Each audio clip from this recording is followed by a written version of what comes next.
di leen nuyu asalaamualeykum wa rahmatullah wa barakaatuhu. ñun ñu ngi ci 10h52 maanaam 22h52 defe naa ci yéen Sénégal fi mu toll nii ce n'est plus le 24 le 25 mais c'est le 26 si ñun bientôt le 26 Christmas Day. donte nag duñ ko célébrer is not ñu ngi koy fekki suñu sœur ak frère musulman yëpp di leen souhaiter bonne fête de Noël. waaye boo leen partager dina am solo pour kàllaama yi mën a yegg fi ñu ko bëgg parce que xam nga parfois je dis il faut éviter les raccourcis. ok tey boo demee fu mel ni TikTok ñun ñëpp ñu koy bëgg TikTok dafay tàmbali ci 1 minute 30 secondes wala 1 minute wala 10 minutes boo defee 30 secondes donc da nga war a tënk li nga bëgg a wax yépp wax ko ci 30 secondes ne Lat Joor fii la juddu woon Lat Joor nangami at la am Lat Joor xeexoon na guerre bi Lat Joor gañe na guerre bi Lat Joor pare na donc sekk bu waalo sekk mu ne guddi na de mbaa jàmm la xëy na ci yow guddi na te waroon ngaa nelaw fay sa téléphone comme par exemple ñun ci ñun bu guddee dañuy daal di fay téléphone yi comme man tey bu ma bëggul ku ma jot bu yenn heure yi jotee damay fay sama téléphone ma dem nelaw donc loolu suñu xarit bu sekk bu waalo sekk am nga boobu choix donc mën ngaa fay sa téléphone dem nelawi la plupart ñun dañuy dem rek ci temps moment bi nga xam ne moom la ñu amee temps ñu wax li ñu bëgg a wax te buñ ko waxee jarul yàkkamti mën nga koo déglu suba donc jarul parax-paraxi voilà dara ñoru fii ba ñu koy màcc voilà mais fan yii yëpp dañu am benn polémique waxtaan suñu benn frère Cheikh Omar Diagne yëkkati ay kaddu yu raccourci nag man raccourci laa ko jàppee yu mu tànnee fenn rek comme d'habitude ñoo wax ko gàttal phrase bi voilà le docteur ndaanaan lu wax li nga xam ne moom lay wax pare ci te mu doon insulte xam nga histoire u dëkk dafa bokk ci valeur u dëkk bi dëkk bu amul histoire dafa mel ni dëkk bu amul valeur tey bu dee ñun suñu histoire xale yi juddu tey boo leen ko bëggee jàngal da ngay ne rek suñu maam tirailleurs yi ay traître la ñu woon je pense que ça c'est de la raccourci et de l'insulte et d'ailleurs bu nekkoon ci dëkk juif yi moom xam na moom tey du fanaane bopp moom bu demoon ci dëkk juif yi ñu wax ñu ne Holocauste voilà suñu maam yi ay traître voilà Hitler bi mu leen defee ci chambre bi c'était des traîtres sa tête ne va pas coucher sur ses épaules moom xam na loolu et il le sait waaye boo gisee toujours ñun bu ñuy wax ci dara ñuy suivre histoire tuuti dem defi ay études tuuti jàngat am loo xam ne xam nañ ko ci c'est parce que dañuy bëgg ñi nga xam ne dañuy wax ak ñoom ñu jox leen cër bu tolloog dem nañu defi ay recherche we did a little bit of research and we come back not a little bit but a lot parce que dañuy xool li nit ki wax ñu dem dégluwaat vidéo bi déglu ko càmbar ko waxtaanee ko ak ay borom xam-xam la xam nga je vais passer tuuti nee naa leen ñun suñu combat c'est pas personnel c'est impersonnel loolu moo tax mu dangereux mooy li ñuy xeex ñun donte ñun li may wax dama koy fàttaliwaat ñun nag laa wax au pluriel ñun ñoo xeexoon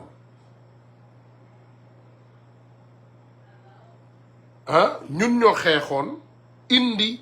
ñi nga xam ne ñooy suñu ay njiit ñu teg leen ci pouvoir bi li leen teg ci pouvoir bi du njàmbaaru Sonko du njàmbaaru Diomaye njàmbaaru sénégalais yépp la man toujours damay bëgg di dégg loolu damay bëgg ngeen may fàttali loolu remind me of that suñu njàmbaar ñun Hercules Amérique Europe Asie Océanie fépp ñu dajaloo xeex benn combat am benn gëm-gëm gëm benn projet xeex ko ba mu aboutir ça c'est pas une personne c'est pas les marabouts c'est Dieu loolu yàlla la kenn ku nekk ci yéen nag damay bëgg nga tàccu sa bopp bravo gis nga projet bi ça c'est les figures du projet c'est pas les personnes qui ont bâti et vont construire et vont faire arriver ce projet à bon port du ñaar ñii rek ñoo koy def déedéet yow bokk nga ci yow mi may seetaan man bokk naa ci man mii di wax keneen bokk na ci mi waxul keneen bokk na ci mi seetaanul ñun ñëpp kenn ku nekk daf ci war a def suñu ay responsabilité ñiy wax aussi donc bu ñu dégloo suñu frère Cheikh Omar Diagne il a oublié que peut-être il y avait l'esclavage et le colonisation ak la néocolonisation après indépendance ak yooyu yëpp nga dajale ko nga xool nombre d'années yi xam nga esclavage par exemple dans les années 1300 1400 ba dans les années 1880 et quelques bi ko Amérique di abolir it was like 1885 around there somewhere 400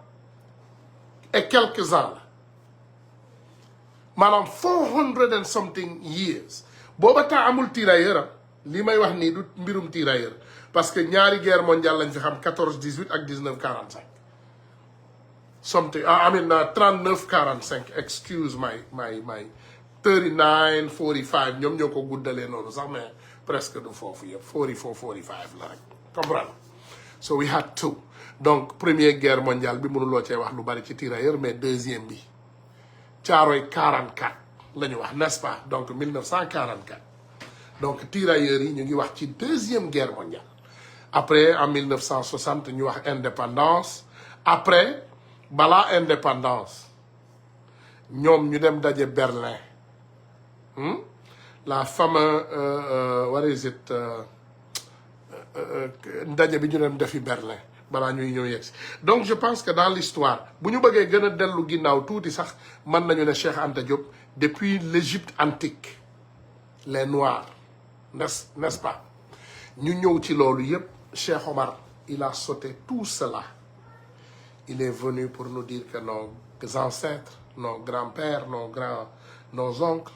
sont des traîtres Macky Sall ñëwoon na déjà mu ne les tirailleurs sénégalais sont les plus respectés ñoom dañ leen joxoon dessert quelle est la différence on n'était pas avec Macky Sall il l'a dit on l'a tapé sur la tête ba teg ko ci place am Cheikh Omar Diagne nous vient nous dire que nos ancêtres sont des traîtres et je pense que cela c'est pas acceptable donc dañuy ñaan bu dee moom am na jot mu ñëwaat et qu'il prenne son temps mu tàmbale comme ni ma la ko waxe à l'esclavage jox sénégalais yi l'histoire vraie jóge esclavage dem ci colonisation amin balaa muy ñëw sax ci colonisation waaw ñëw ci colonisation ñëw ci néocolonisation jóge ci yooyu yëpp ñëw ba léegi ci première guerre mondiale deuxième guerre mondiale jox ñu ay explication yoo xam ne mën nañ koo jàpp mu dëgër te jëfandikoo ko parce que man sama fierté sama histoire réew la sama histoire réew xam samay maam ñu may tuddal samay maam tuddal ma samay maam guerrier yi ñu doonoon depuis empire du Mali empire du Mandin yooyu yëpp ñu tuddee les grands guerriers qu'ils étaient comprendre nga ñuy ñëw ba ci ñoom Aline Sitoé Diatta ñu ñuy wax les guerrières ñoom ñëpp ñu ñoo taxaw ni ñu résister guerrier yooyu ba tey ñoom seen sët yi ñun ñooy guerrier yooyu ñun ñoo taxaw baare yoon bii ne kenn du jaay suñu réew yi kenn duñu dicter naka la suñu réew yi di doxee dañ lay jox réew mi boo paree nga dem keneen ñëw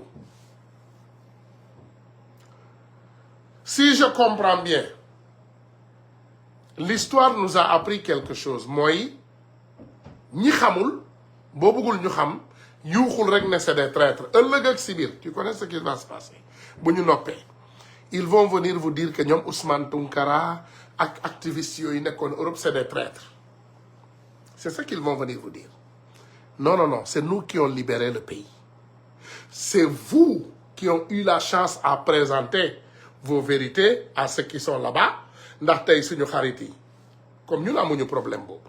nga gis tey li ñuy ne xarit bu bees mooy tey comme def nañu ay clan waxuma man moi ma personne je vous dis que j'ai pas de difficulté hein. Je parle de mes frères et mes amis. Comme il y a un clan aujourd'hui des petits qui ont pu mentir au pouvoir pour dire leen que bi ngeen fi nekkul maa tojoon fii parce que Sénégal c'est grave hein. Sénégal mooy dëkk boo xam ne da ngay gis nit koo xam ne yëgul man yenn saa yi damay toog ci internet par exemple ma gis nit koo xam ne yëgul sax ni ñu tabaxee jàkku barki dem j'ai vu aussi un truc dégg naa sax ay nit di génn ñu ne ñoom moom Xalaat TV yooyu yëpp dégg naa ko fi seetlu ngeen Xalaat TV ba léegi kenn gisul kanamam et il y a beaucoup de Xalaat TV hein. Il y a toujours eu des traîtres. Et écoute. Dans tout le monde entier, aux États-Unis, il y a des traîtres. Dans tous les pays du monde, il y a des traîtres. Il y a des traîtres. Il y a des traîtres dans notre nouveau gouvernement. Il y a des traîtres au Sénégal aujourd'hui. Il y a des traîtres et des traîtres. Te li ñuy ragal, li may ragal, te amagul. Te ñu koy wax, amagul. Ñu ngi koy layam-layam ñu ngi koy doxal ñu ngi gis il y a des rencontres noctambules il y a des rencontres cachées il y a beaucoup de choses qu'on est en train de découvrir man moi je découvre les choses et quand je les découvre je les dis ndax man wax naa leen nee naa leen mbir mi du amaat sutura liggéey rek la ñuy def amul benn tappale donc il y a des traites li ñuy ragal kay mooy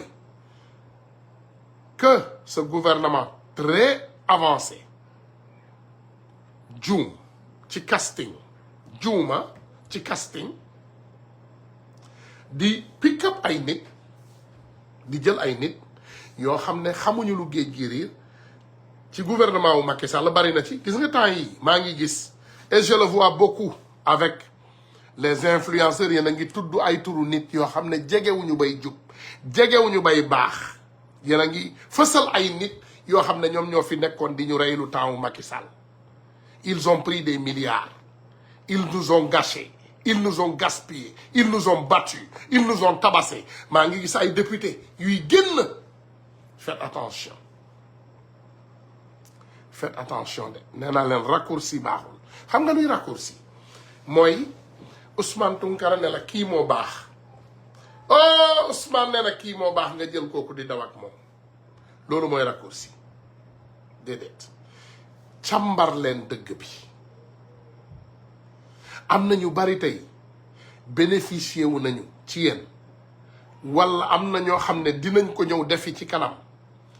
du ñooñu ñoo xeex pour projet bi aboutir projet bii dafa am ay encre dafa am ay encre comme par exemple man li ñuy wax mbaaxu jàmbur yàqul dara ci sa mbaax man tey je donne tout le crédit au monde à quelqu'un comme Xalaat TV ils se sont battus corps et âme nuit et jour te kenn déggu leen nii tam-tam nii tambour mosuñu sax wax ci seen bopp te dañuy liggéey rek ak ñeneen bari na fi ils sont là hein ils sont nombreux am na fi ay doomu aadama yoo xam ne ils ont sacrifié leur vie dégguloo ma de dañu mortgage seen vie pour projet bi aboutir mais lan ngay gis des petits je ne sais quoi voilà ñoom ñoo yor caabi palais bi ñoom ku ñu ubbilul doo dugg ku ñu tëjal doo jaar voilà c'est eux qui vont être là-bas à faire des chamboulements du n'importe quoi c'est du n'importe quoi wala nga ñu ne la prémature ñu ne la ay nit ngay woo jaar fii jaar fële wax ak kii wax ak kële ay borom maqaama il faut arrêter avec ça loolu moo tax ngeen def erreur de casting ci yenn situation yi parce que comme Cheikh Omar Diagne aujourd'hui Cheikh Omar Diagne sa seule bonne relation c'est de rencontrer Bassirou Diomaye Faye en prison et ils étaient des amis loolu tax na ngeen indil ñu ko ba gis nga conneries yi ñuy muy continuer def il faut au moins discuter avec lui s'il ne sait pas ce qu'il fait et te mun na ko il fait son travail je pense excellent comme on me l'a dit mais lii nag pourquoi toujours quand bu ñu tabaxee 10 kilomètres moom mu dajjati 25 kilomètres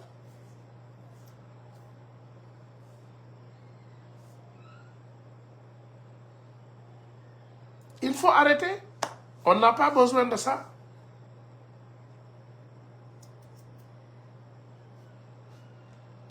faut faire attention. On n'a pas besoin de ça. Nous, on a besoin d'un travail sans bruit. Et on a besoin que les gens continuent à faire leur travail sans bruit. Et que vous faites que vous avez des leçons, ou donnez-nous l'histoire complète. Allez nous parler de l'esclavage, ce qui s'est passé. Hein? Bon, nous parler de l'esclavage, ce qui s'est passé. Et on comprend. Ngeen jógee foofu, ngeen wax ñu de la colonisation. Hein? De la néocolonisation. Ngeen ñëw après ci suñu tirailleurs sénégalais yi ngeen wax ñu fan la ñu nekkee traître. Et on peut le comprendre. Mais il faut donner la leçon. Parce que xale yi ñu fi nekkal tey dañu bëgg xam. Xam nga tey nga yeew rek nga ne xale yi traître ñëpp daw nañoo ak moom. Am na ñu nekk ci réseau yi di dal ci kaw Cheikh Omar Diagne. Et je le dis encore et répète, nee naa leen nit du ku ñu fal rek nga am paleef nga war a xoolaat say kaddu. Parce que say kaddu maintenant, c'est les mots du Sénégal. Maanaam Cheikh Omar Diagne bu waxee tey nekkul ki nekkoon ci lëndëm di live di expliquer ay non. Tu n'es plus derrière ces murs pour parler. Maintenant, tu es dans l'état du Sénégal. Et tu parles en tant que quelqu'un qui représente l'état du Sénégal. Et nous, ce qu'on combat, c'est de protéger cet état. Nous make sure que l'état bobu day solide, day deuguer. Bëgguñu état bobu faible. Bëgguñu loolu. On ne veut pas un état faible. On veut un état puissant. Il y a de ces choses qui sont très polémiquées. Et polémique bi bëgguñu ndeysaan ngeen jël ko rek. Ku am chance wax rek dem toggi ci kanamu micro wax lu rëy. Déedéet. C'est pas ça. On est des alliés. Je pense qu'on a un problème de même chemin. On est des alliés là. On est des alliés. On est des alliés avec Cheikh Omar Diagne. Mais on n'a pas le même combat. Parce que, Cheikh Omar Diagne, il n'a pas été en prison parce que dafa dem xeexi ci mbirum Ousmane Sonko wala ci mbirum projet bi déedéet. Dafa am lu mu yëkkati mu wax ko ci mbirum Imam Ndaw moom ak Abdou Karim Gueye waa ji jaay leen doole mu jël leen yóbbu leen prison te combat nag combat la ndax Imam Ndaw ñun ñoo ko gën a bëgg ñëpp. Donc pour muy leer c'est deux combats différents. Ñun dañu doon xeex pour benn projet aboutir moom dafa doon xeex wax dëgg yàlla mais xeexam c'était différent. Et jusqu'à présent je vois que c'est différent parce que moom ay kàddoom demul sax ci projet moom nee na Diomaye Faye moo gën ci àdduna bi of course ku la fal ci àdduna mooy gën ci àdduna bi. Ça, c'est votre problème. Mais ce qui nous intéresse, nous, mooy ngir yàlla ak yonent bi nguur gi ak ñi nga xam ne ñoo leen wër bàyyi leen xel bu ñu def erreur ba ñi nga xam ne ñoom la ñu àndaloon démb ñu xeeb ñu. Xam nga man nag samay wax damay ne dina yendu àll waaye du fa fanaan. Macky Sall avait fait des erreurs de casting.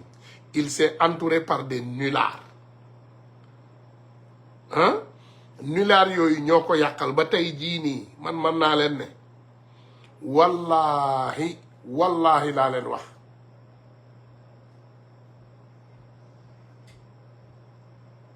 wallahi laa leen koy waatal Macky Sall tey bu doon démb dina xoolaat entourage am de casting bi dina xoolaat ñi mu jëloon de donc comme yàlla dimbali ñu ñun am nañu suñu ay moroom ndax tey par exemple le président Ousmane Sonko man benn at laa ko magee donc on est de la même génération Diomaye ma magee ko peut-être 6 ans wala 7 non 8 ans sax peut-être 44 ans 52 ans lay waaj a am dans quelques jours donc on est de la même génération nañu bàyyi xel suñuy noon dañu bari te ñu ngi ñuy xaar ci tournant bi ñu ngi xaar ñu def erreur ñu saisir erreur boobu dal suñu kaw ñun sonn nañu ñun danoo sonn on est fatigué parce que bëgguñu xeex ba defar benn affaire bu ñu defaree affaire boobu ba pare ay nit ñëw rajaxe ko parce que rek dañu yor seen làmmiñ mën nañoo wax lu rëy. C'est tout ce que je demande. On demande à Cheikh Omar Diagne vraiment et un peu de compassion envers nous yërëm ñu yaa ngi def liggéey bu jàggi dayoo yaa ngi lijjanti li nga war a lijjanti fi ñu la ko lijjantiloo yaa ngi toppatoo suñu alal yaa ngi koy protéger yaa ngi def lii la war foofu mais kàddu yi boo ci mënoon xoolaat nga xam ne nekkatuloo ci néeg bu lëndëm ci autour de 4 murs ngay wax lu la neex dina baax si waaw dina baax si ñun parce que quand tu es entre 4 murs tu peux dire tout ça mais boo nekkee dans une république nga yor kàllaamay république boobu parce que c'est comme un dage au palais il a que Cheikh Omar Diagne maqaama bu rëy la am ci palais de la république kooku ay kàddoom dafay sori kooku bu waxee Élysée France dañ koy déglu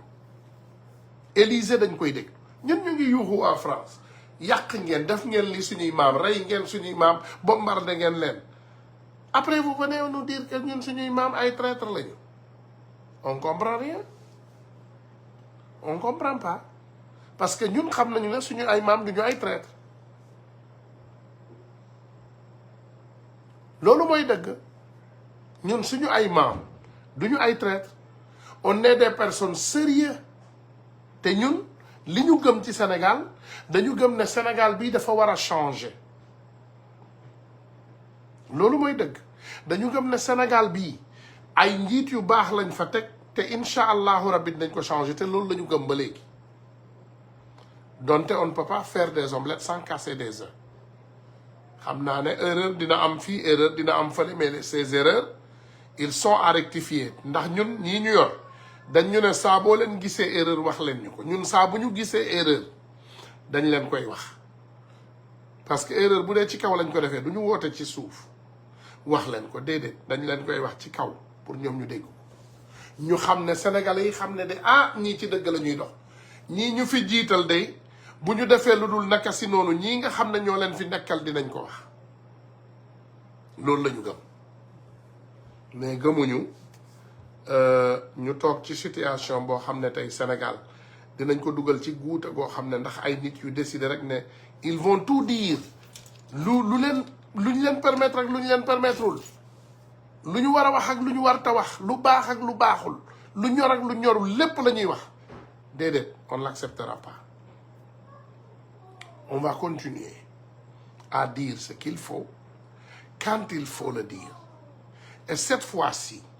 on va encore répéter dire et répéter que Cheikh Omar Diagne a fait une erreur catastrophique ak nu mu ko mën a waxee xam nga nag man lenn laa bañ ci nit mooy ñu lay ne wax dégg-dégg la am wax dégg-dégg lay am xam nga déglul ma wax la dégg-dégg bu ma ñëwee tey ma jàkkaarloog Ablaye ma ne Ablaye sa gémmiñ a ngi xasaw mais soo jëlee soccu nga soccu bu baax walla nga brosse sa làmmiñ xet bi dina dem d'accord mais xam nga teewul nee naa Abdoulaye sa gémmiñ a ngi xasaw nonoon naa ne Abdoulaye boo ñëwee jël soccu boo soccoo boo defee nii sa làmmiñ ça te fera du bien te neew moo ko sa gémmiñ a ngi xasaw donc comme ñun dañu gëm ne ñu bari dañuy ne ci waxin que amuñu xam-xam peut-être donc da ngay wàcc à notre niveau da ngay wàcc à notre niveau tu descends à notre niveau et tu nous parles comme ça nous au niveau bas on peut comprendre ce que tu as dit mooy encore li ma wax il faut commencer par l'esclavage nga ñëw ci colonialisme nga ñëw ci néocolonialisme nga ñëw ci indépendance and then yooyu yëpp dafay expliquer li nga xam ne loolu la sénégalais yi war a xam si ñun ak suñu ay maam mais mënuñoo toog ci ab réew tey comme ni ko suñu frère bu baax bii di waxee on a des personnes qui ont assassiné nos frères nos sœurs avec tout ce que vous avez à dire vous venez nous parler de nos grands-pères qui sont des traîtres yéen dafa am lu ñu leen sant jub-jubal jubbanti Vous êtes dans un palais de la République où il y a eu beaucoup de mal, beaucoup de voleurs, beaucoup de détourneurs, beaucoup d'assassins. Ils ont même livré des armes là-bas. Ils ont acheté des armes. Ils ont fait combien de mal? ñooñu la ñu wax ngeen lijjanti ak suñu sàcckatu suuf yi boo ñu mënee jubbantil sax ngeen fexe yàlla dimbali ñu loolu jeex mooy les lobbying maanaam les quelques rencontres qui ne sont pas vraiment appréciées chez les Sénégalais hein? Parce que tey Sénégal boo nekkee borom maqaama le plus grand voleur du monde tu peux aller rencontrer le président et le premier ministre et quand tu es l'un des plus grands combattants ñi fa nekk de la liberté ñi nga xam ne vraiment xeex nañu jël seen xaalis investir ko def lépp lu ñu mën ci réew mi. J'ai entendu une vidéo aujourd'hui d'un frère de la diaspora qui m'a fait beaucoup mal et la personne m'a envoyé la vidéo et bi ñu ma ko envoyé ils ont des problèmes dans certains secteurs dans le pays parce que tey Sénégal bu ñu nee jub-jubal jubbanti xam nga jub-jubal jubbanti lan la mooy ñi nga xam ne ñoo fi nekkoon dañoo jubati dañoo yàq donc seet leen noo leen mën a jubalee te jubal jubbanti xool leen yéen jub ngeen xool leen noo leen mu ne jubal gars yi ba pare ngeen jubbanti li nga xam ne dañ ko yàqoon. Y a un frère qui dit et je vis ça et beaucoup de gens parmi nous le vit gars yi dañuy investir ay millions ok ci certains endroits du pays légalement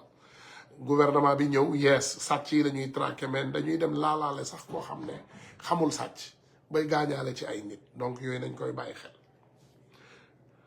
bi ma dégloo vidéo bi tey ñu ne xanaa président Diomaye ak Ousmane Sonko yóbbuñu li immigré yi nekk ci diaspora bi ragal a investir Sénégal lii moo tax immigré yi dañuy bëgg a investir Sénégal waaye bu ñu investir seeni ay millions wala seeni ay milliards ay nit dóor leen te dara du leen ci fekk nee nañ nag ñu ngi passé ay loi assemblée pour loi yooyu bu ñu ko passé pour ñu mën a traquer nit ñu mel noonu très rapidement mais nag bi yoon seulement que waa ji il est victime du gouvernement moom nekkul victime nit mais victime gouvernement DG victime DG la du ma bëgg nag pour donner le bénéfice du doute à tout le monde du ma bëgg di teg yenn vidéo yi parce que bëgguma ñu stigmatiser yenn DG yi rek mais dégg-dégg bi dina waral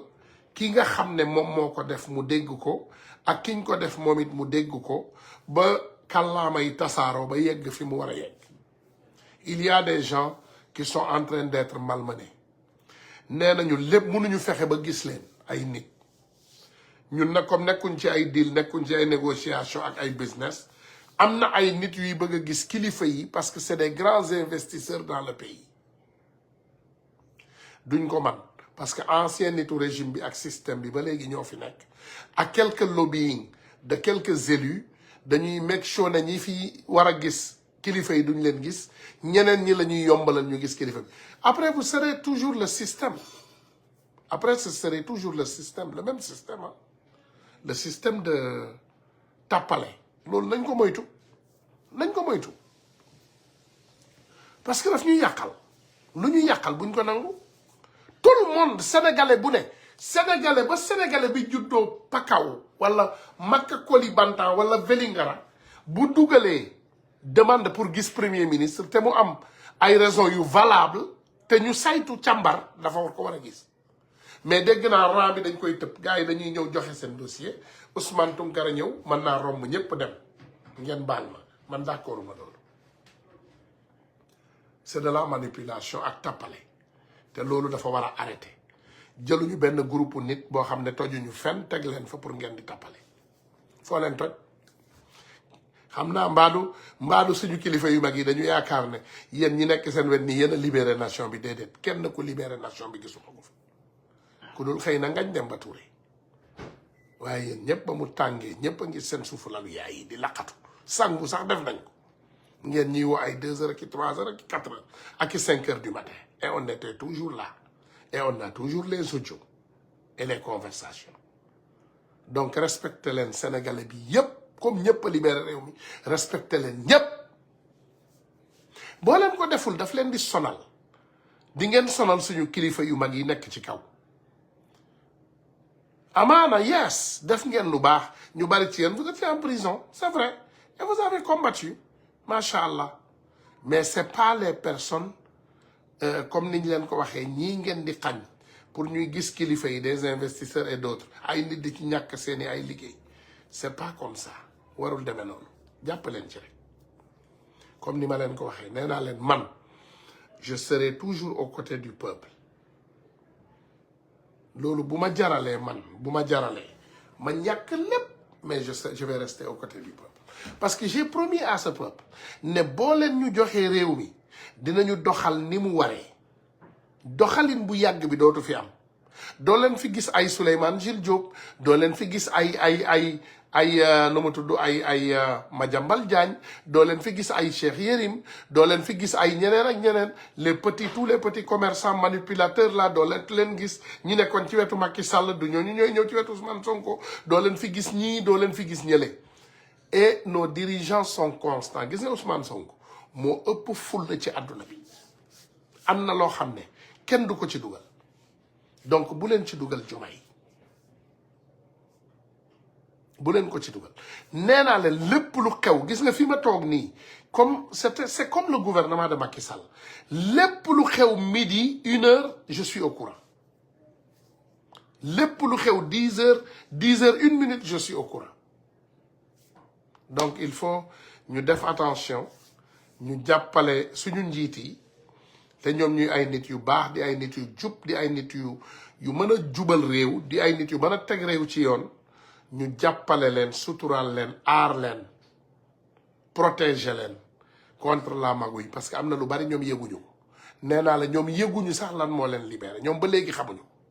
ñu bari xam nga dañuy toog fële tappalekat yu mag yi dañuy toog naan leen les protocoles de Rebeuss déedéet y a pas de protocole de Rebeuss qui a libéré ces gens-là c'est les combattants ñun ñoo xoj Macky Sall ba amatuloon lu mu noyyi dernier audio ndeyam bi ma enregistré Macky Sall te benn nit Macky Sall yëg ko bu ko jegee dernier saaga ndey yi ma ko saaga mi ngi fii sama téléphone ne ko 3e mandat def ngeen ko rek ñu daggati seen nangam taanu duma ci yegg j'ai les enregistrements ñun dañoo xeex puus leen ba ñu sës marquage ak kilo ba ñu sës ñu dellu ginnaaw bul kenn jéem a accuser Ousmane Sonko wala Diomaye dara ils n'ont rien fait de mal ils sont sortis de la prison parce que leurs combattants ont combattu derrière eux ñu fexe ba ñu libéré wu nee naa leen dañu nekk di def documentaire am na jour boo xam ne am na documentaire bu ñuy travailler bis bu pare buñ ko tegee Sénégal dafay trembler dama ragal même ci hiérarchie bi mu am ñoo xam ne fal nañu leen sax dañuy delloo dañuy indi seen maanaam seen luy resignation mooy démission teg ko ne démissionné na ndax kàddu yi lu bari la ñu yor on a beaucoup de choses on a beaucoup de choses on a beaucoup de choses et on va continuer à combattre ñun jubal jubbanti rek la ñu bëgg le président Bassirou Diomaye Faye le premier ministre Ousmane Sonko ngeen toog continuer ci même trajectoire bi ngeen nekk yéen a ngi ci yoon bu baax bi ngeen xoolaat entourage bi buñ leen dugal ci dara pas de rencontre secrète avec des personnes sombres il y a des personnes qui sont sombres am na ay nit yoo xam ne dañoo takk seen loxo dafa takk deret mënu leen xam yëpp vous n'étiez pas là il y avait des gens qui finançaient des nervis que aujourd'hui je vois des patriotes faire des erreurs donner leur nom waaw bravo yaa baax am na ay nit yoo xam ne ñoo doon pousse Macky Sall muy rey ay nit am na ay nit yu doon dimbali Macky Sall muy rey ay nit ñu ngi jéem a setal seen bopp rax leen jaxasoo ci foudre bi ils essayent de refaire leur nom faites attention bari na de te ñun dañu am lu ñu metti pendant longtemps et on l'a gardé on a failli perdre nos familles on a gardé on a failli mourir on a gardé on a été emprisonné on a gardé d'autres choses on a gardé donc faites attention bàyyi leen dof boo leen gis rek gàddu ko parce que ñëw na jaxasoo na ak yéen nee na dimbalee naa la voilà 2 millions wala invité sax suñu ay autorité suñu ay élus ngeen di def erreur di tagg seeni ay maam te fekk ay waaye yow bugguma yeggali faites attention am na ay nit yu affiché wu ak yéen duñu seeni ay xarit faites attention continuez leen liggéey bi listen le rythme est bon le rythme est bon boo ko déggee mooy yéen a ngi liggéey loi yi ñu ngi koy passé assemblée nationale loi finance rectificative yi ñu ngi koy passé ministre des finances génn na wax na ñu ngi fay bor yi réew maa ngi dox mais moytu leen ñu jël ay nit yu tilim ñu rax ko ci yenn gis nga boo jëlee sa gémmiñ nga feesal ko ak gerte boo jëlee benn gerte bu nëb boo ko ci yéeyee di nga ko tufli te loolu am na ba léegi ci gouvernement bi am na ay nit yoo xam ne seen loxo dafa takk deret ñooñu baaxuñu ci kër baaxuñu ci àll faites attention man nag comme li ma mën a wax ñun ay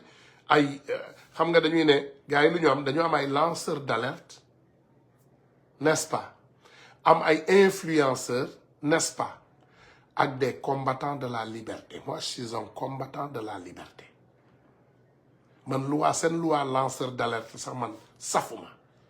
parce que man ça me regarde pas moi je suis un combattant de la liberté je me bats pour la liberté de ma nation c'est tout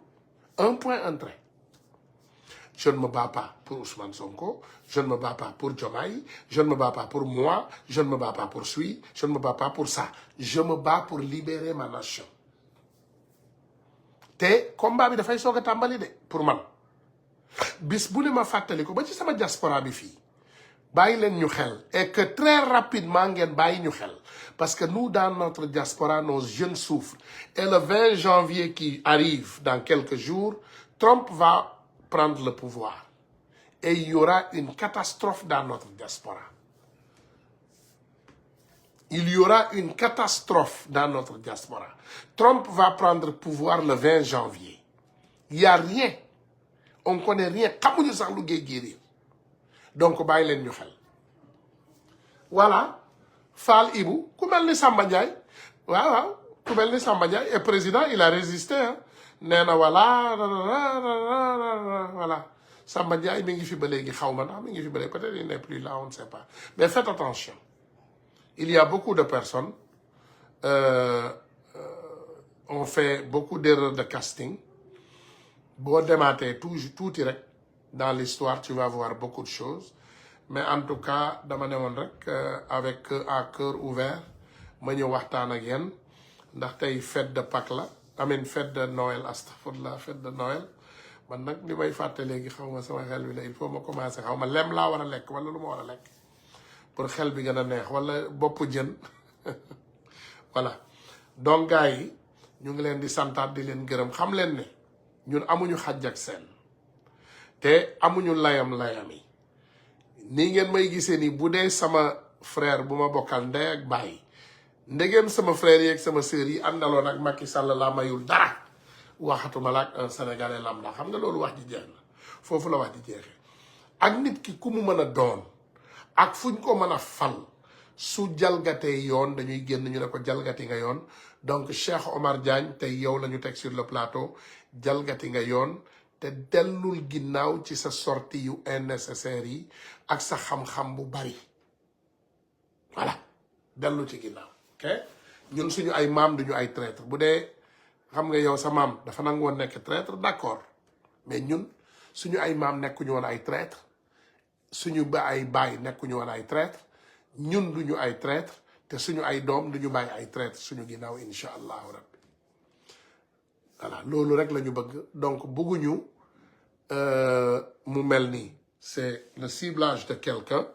wala li ñuy wax dafa intéressé benn nit wala intéressé beneen nit donc yéen ñëpp na ngeen ko bàyyee xel rek ne ci jubal jubbanti la ñuy dox monsieur Bokal encore Bukala ngeen dem ba léegi continuer koo delloo njukkal il fait un travail extraordinaire boo xam ne wax dëgg yàlla sans trompette sans tambour hein ñun ñëpp gis nañ ko le ministre Bokal vraiment muy def liggéey bu jaggi dayoo et je pense que performance moom ku ko gis ci nit danga ko war a wax et loolu la ñuy def toujours Olivier Boucal hein Olivier Boucal dem leen ngeen abonné wu massivement sur sa page Facebook. Olivier est un patriote à saluer gis ngeen liggéey bu mu nekk di def ci mbir mi ngi def liggéey bu jéggi dayoo comme notre frère Khadim Bamba aussi même chose lay def Khadim Bamba Fall moom fësal la taxawal mi ngi fësal lépp lu gouvernement bi di def te suñu président de la suñu premier ministre dafay waaj a présenter aussi DPGM déclaration de politique générale defe naa sénégalais yépp war nañoo xaar loolu pour le 27 bii di ñëw incha allahu rabbi muy xibaar bu rëy a rëy ci réewu Sénégal dama leen koy wax nag répété waat leen ko amul xibaar bu ko gën a rëy ci histoire du Sénégal parce que c'est le gouvernement souverain qu'on a élu pour la première fois qui va faire sa déclaration de politique générale yeneen gouvernement yële yépp déclaration de politique générale France la ñu doon def bu leen fàtte gouvernement yi ñu fi daan teg yépp déclaration de politique générale France la ñu doon def ndax France moo leen di wax lu ñuy politiquer France moo leen di wax li ñuy doxal ci 5 ans yi wala ci 7 ans yi France moo leen di wax yan projet la ñuy teg France moo daan doon ñi nga xam ne moom moo ñuy wax yan projet la ñuy financer ak ñu dul financer mais maintenant on a un gouvernement souverain anti-système boo xam ne pour la première fois le premier ministre va aller sans benn président ne ko lii ngay def wala lële ngay def mu def ko teg ko ci jubal jubbanti il va faire son DPG la déclaration de politique générale voilà donc gars yi ma santaat leen ma gërëm leen ñu arrêté fii wax ji xam naa ba suba ndax am na sama gars yoo xam ne xanaa war ngeen war a dem julli ji fajar ndax heure bi defe naa ban heure jot Sénégal à 4h30 de mi ngi léegi fajar jot ci yéen voilà donc ma bàyyi leen ndax ngeen war a julli fajar lu baax la julli fajar lu baax dalay faj lu baax la ci yow waaw donc may sant ñëpp di gërëm ñëpp rek di leen jéggalu di leen jéggal di ñaan yàlla mu boole ñoo jéggal ñun ñëpp te ñu continuer combat bi teg ko ci dëgg ak yoon ci jubal jubbanti comme niñ koy wootee gis nañu aussi suñu sœur Ndeye Khady Ndiaye ñu koy nuyu de passage mu génn dafay déclaration xam nga def interview bu am solo te ma saluer nag sa courage notre sœur c'est quelqu'un qu'on a beaucoup discuté dans le passé donc macha allah ñu ngi lay saluer bu baax liggéey bi rafet na capitaine Touré toujours droit dans ses bottes moom it wax nañu ba fàttali ñu ne c'est les gens du système qui sont toujours là am na place yoo xam ne ba léegi nitu système bi ñoo fa nekk donc je pense que nañu góorgóorlu rek lu ñu man vraiment pour loolu mën a jeex et ñu ngi sant ñëpp di gërëm ñëpp di ñaan yàlla rek luñ fi wax mu doon njëriñu ñëpp te doon njëriñu réew mi waaw ñu ngi jéggalu nag bu ñu wàccee yoon bi benn yoon mais aussi lépp lu fi baax ngeen xam ne ci yàlla ak yonentam bu tedd bi la voilà lu fi jagadi aussi ngeen xam ne si ñun la te ay nit lañu te nit ku dul juum amul donc ñu ngi sant ñëpp di gërëm ñëpp wa asalaamualeykum wa rahmatullah wa barakaatu.